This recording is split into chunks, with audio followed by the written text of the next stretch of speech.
Hello, hockey fans, and welcome to NHL Draft Pros. Shoots, he scores! In this video, we're going to take a look at the Montreal Canadiens draft targets for the 2025 NHL Draft, and we're going to compare some mock drafts online to see who they think the Habs should take.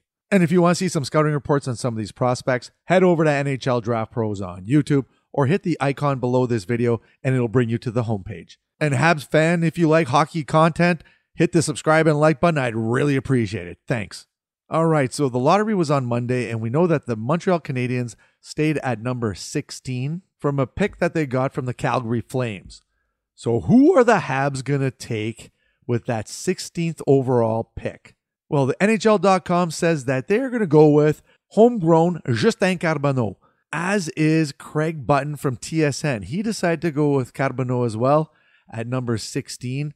And when you take a look at these numbers, 89 points in 62 games, 46 goals. He's a 6'1", 192-pound right winger. Those are some nice stats. Now, the NHL.com said that Carbonneau is a prototypical power forward with plenty of grit and smarts. His skating continues to improve, as does his 200-foot game. The right-handed shot was second in the queue with 89 points. And the 18-year-old is just too good to pass up at this point in the draft. And Craig Button had to say about Carbonneau is that the Habs don't have a player like this. He's hard driving, he's a skater, he's really developed. You start to think about where their team is at in different spots. They have a lot of talent, but a player like Justin Carbonneau, I think, adds to them. So yeah, the addition of Carbonneau, a Quebec-born player, would be really good for the Habs, and I think that might be a nice pick for them at number 16.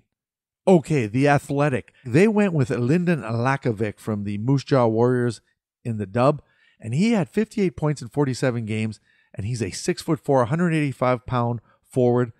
And yeah, you know what? He brings a lot of scoring talent to the table. And The Athletic said that in a best-case scenario, the Habs pick a little higher and get a chance at their 2C of the future.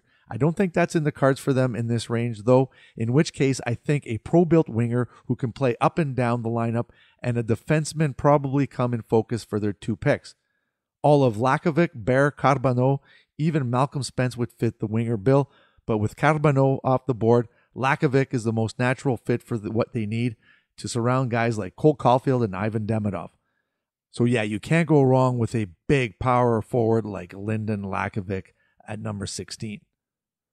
Okay, the hockey news. They went with defenseman Logan Hensler, and he played in the NCAA for Wisconsin, and he had 12 points in 29 games, and he's a 6'2", 196 right shot D. Now, those points don't stand out, but he was second in the nation among U19 defensemen, so not too shabby if you look at it that way. Now, the hockey news said that the Habs have a lot of great young players in their lineup already, so we'll go with potential here. Hensler is a great skater with size and strength, and while he didn't put up big numbers as a freshman, he's still pretty young. With time and patience, he could be a solid defender. And yeah, you know what? I agree with that. I really am a big fan of Hensler. I think that there's some upside there, and you do see glimpses of it in some of his games, so I think that, you know what, you can't go wrong with a big mobile right D at number 16 for the Habs. Okay, and then moving on to Sportsnet, they went with Jack Nesbitt, who plays for the Windsor Spitfires in the OHL. And he had 64 points in 65 games, 25 of them goals, which is really good. 6'4", 183-pound centerman. So yeah, good size right there for sure. And they said that the Canadiens are looking to add size. With Kirby Dach's challenge to rebound from yet another tough injury, Nesbitt will fill that void, although not immediately. Nesbitt plays with grit, determination, and has plenty of details in his game to serve both ends of the ice. I don't know if this is kind of an early pick for them, but you never know come draft day, that's for sure. Now, I'm going to throw my hat in the ring, and I'm going to go with a player that plays for the Erie Otters, and that is Malcolm Spence. He is a 6'3", 200-pound left winger, and he has 73 points in 65 games, 32 goals. And he's just a player that brings a lot of grit and tenacity to the ice.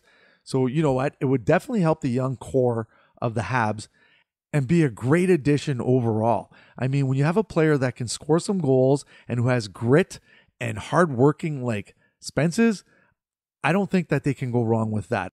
Now, the other thing that I want to talk about is that the Montreal Canadiens also have the 17th overall pick, so back-to-back picks. And the Athletic went a little deeper in their mock, and they went with Cameron Reed at number 17. And they said, of the available D, Reed makes the most sense in terms of both their pool and how they drafted. Actually, you know what? I think they'd probably go right-hand D and maybe a bigger D, because Cameron Reed's only like 6 feet, 180 pounds. So I don't know if this is the play for Montreal. So I want to know what you think the Habs should do. Should they trade one of those picks, combo them together and move up in the draft? Or is there, two players that they go forward D, like a forward and a right shot D? There's a couple of options for sure.